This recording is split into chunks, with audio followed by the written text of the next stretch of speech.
Dear chartered accountants, welcome to our YouTube channel Edubell journey. अगर आप chartered accountants हैं और डीसा यानी diploma in information system audit का कोर्स करना चाहते हैं या ऑलरेडी इस कोर्स में आप इनरोल हो चुके हैं तो आपके लिए ये वीडियो काफ़ी हेल्पफुल होने वाला है। आप इस वीडियो में लास्ट तक बने रहेंगे।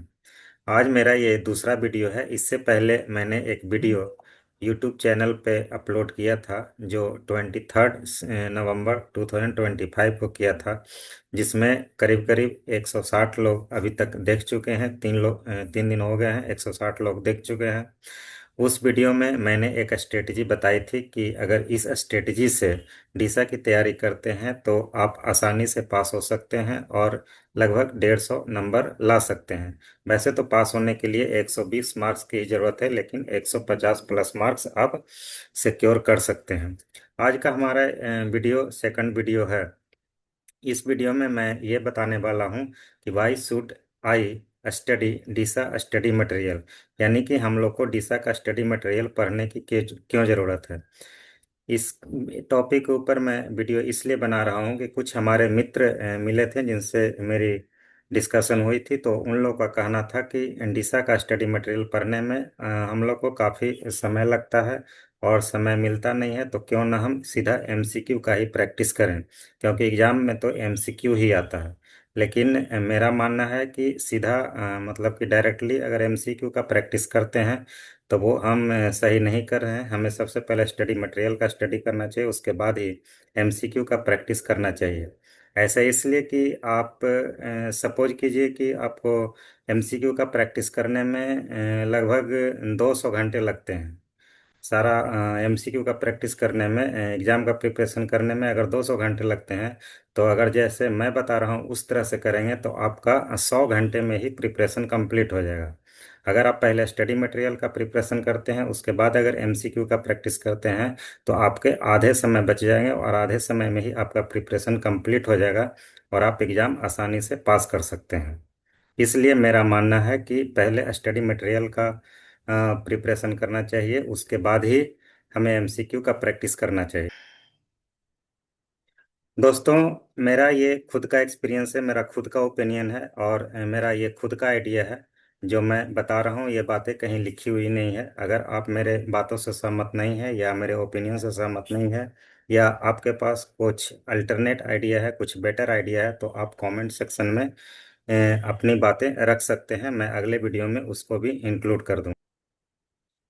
आज का हमारा टॉपिक यही है कि why should I study Deesa study material.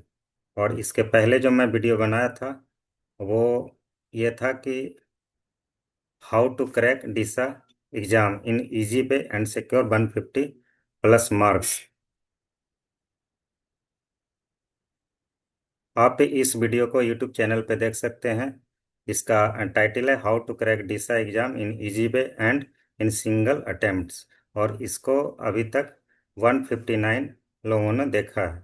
आप भी इस वीडियो को देख सकते हैं, इसमें बहुत कुछ आपको सीखने के लिए मिलेगा। तो दोस्तों, आज का टॉपिक हमारा है कि स्टडी मटेरियल का स्टडी क्यों करना चाहिए, स्टडी मटेरियल की पढ़ाई क्यों करनी चाहिए। पहले हम एमसीक्यू का प्रैक्टिस नहीं करेंगे, पहले हम स्टडी मटेरियल का स्टडी करेंगे, उसके बाद ही एमसीक्यू का प्रैक्टिस करेंगे। क्योंकि अभी आपको मैंने बताया कि अगर सीधा एमसीक्यू का प्रैक्टिस करते हैं तो आप मान के चलिए कि अगर 200 घंटे लगते हैं तो आप 100 घंटे में स्टडी मटेरियल का भी स्टडी कर लेंगे और साथ में स्टडी मटेरियल का स्टडी करने के बाद एमसीक्यू का भी प्रैक्टिस कर लेते हैं। मैं आपको एक कहानी सुनाता हूँ, इसके पीछे का रीज़न क्या है। जैसे मैं अगर अभी आपको कहता हूँ कि मैं पटना से हूँ, तो क्या होता है कि मेरे दिमाग में या मेरे ब्रेन में पटना का इमेज बनता है। पटना का जैसे ही इमेज बनता है तो पटना से रिलेटेड या उससे कनेक्टेड जितने भी और चीज़ें हैं, सभी चीज़ का मेरा ब्रेन में इमेज बनता चला जाता है। जैसे मैं पटना के बारे में जब भी सोचता हूँ तो सबसे पहले पटना जंक्शन जो रेलवे स्टेशन है वो मेरे दिमाग में आता है, उसका इमेज बनता है और मेरा जो ब्रेन है वो उसका इमेज बनाता है। फिर जैसे ही मैं प्लेटफॉर्म नंबर 1 से बाहर निकलता हूँ तो वहाँ देख रहा हूँ कि पार्किंग एरिया है, यानी कि मेरा ब्रेन उसका इमेज बना रहा है। जैसे कि आगे बढ़ता हूँ तो देखता हूँ कि महावीर मंदिर है, वहाँ पे मेरा ब्रेन उसका भी इमेज बना दिया। जैसे ही और आगे बढ़ता हूँ तो बुद्धा स्मृति पार्क है, और फिर आगे बढ़ता हूँ तो फ्रेजर रोड का डाक बंगला चौराहा है। फिर उससे आगे बढ़ता हूँ तो राइट साइड में जगत ट्रेड सेंटर है, जहाँ हमारा आईसीआई का जो ब्रांच है उसका ऑफिस है। जैसे फिर मैं आगे बढ़ता हूँ तो रेडियो स्टेशन का ऑफिस है। और आगे बढ़ता हूँ तो गांधी मैदान पहुँच जाता हूँ फ्रेजर रोड होते हुए। तो वहाँ पे लेफ्ट साइड में देखता हूँ कि बिस्कोमान टावर है। जैसे मैं राइट टर्न लेता हूँ आगे जाता हूँ तो वहाँ पे रीजेंट है, आगे उद्योग भवन है, उसके बाद मोना है, उसके बाद एलिफिस्टन है, उसके बाद कारगिल चौक है। आगे बढ़ता हूँ तो श्री कृष्ण मेमोरियल हॉल है, उससे आगे बढ़ता हूँ तो कलेक्ट्रेट पहुँच जाता हूँ। तो इस पूरे स्टोरी में क्या हुआ कि जैसे ही कोई एक शब्द या एक वर्ड मेरे दिमाग में आया, तो मेरा ब्रेन क्या किया कि उससे रिलेटेड सारी चीज़ों का इमेज बनाना शुरू कर देता है।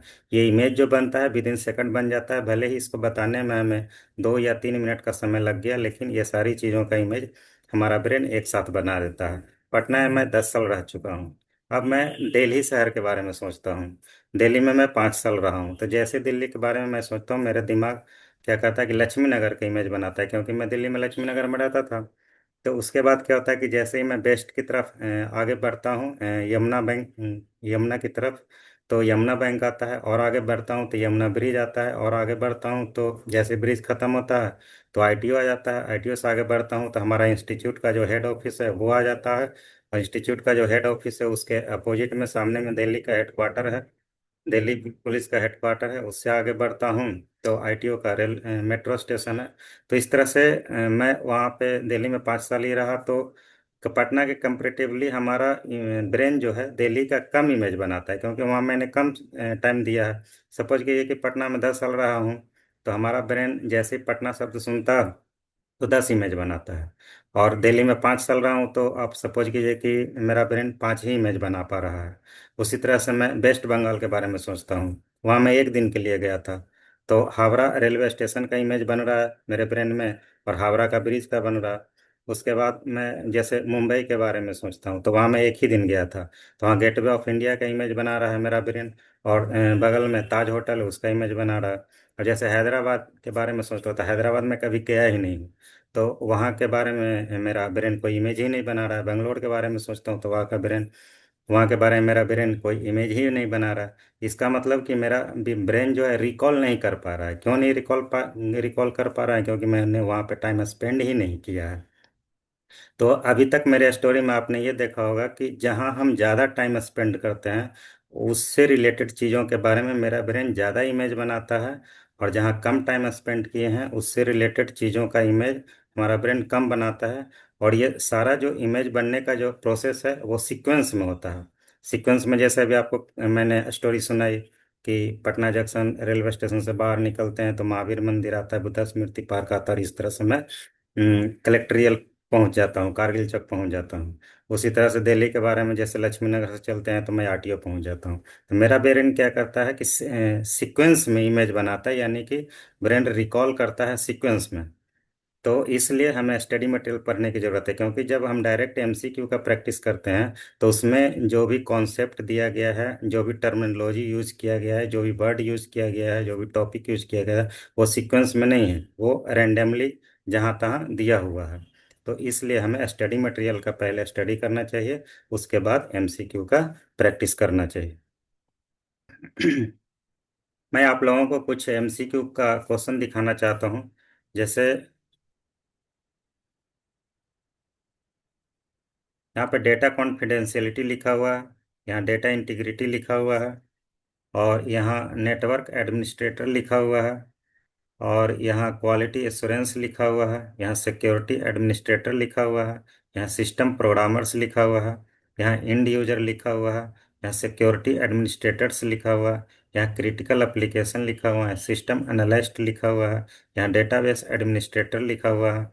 यहाँ भी वही security administrator, system administrator, data and system owner. System owner क्या होता है, डेटा ओनर क्या होता है, सिस्टम ऑपरेशन ग्रुप होता है। आप यहाँ देखिए कि ये एक दो तीन तीन एमसीक्यू में कितने सारे टर्मिनोलॉजी यूज किए गए हैं। डेटा कॉन्फिडेंशियलिटी एक हो गया, डेटा इंटीग्रिटी दो हो गया, नेटवर्क एडमिनिस्ट्रेटर तीन हो गया, ये चार हो गया, पाँच हो गया, छः हो गया, सात हो गया, आठ हो गया, नौ हो गया, 10 हो गया, 11 हो गया, 12, 13, 14, 15, इस तरह से यहाँ पे 15 टर्मिनोलॉजी यूज किए गए हैं। अब ये सब के बारे में जब तक हम जानेंगे नहीं, समझेंगे नहीं, ये हमारा एमसीक्यू का क्वेश्चन सोल्व नहीं होगा। तो हमारे पास दो ऑप्शन है। एक तो है कि इसका रेंडमली जहाँ तहाँ से इसका स्टडी करें और इसको समझें, इसको याद करें।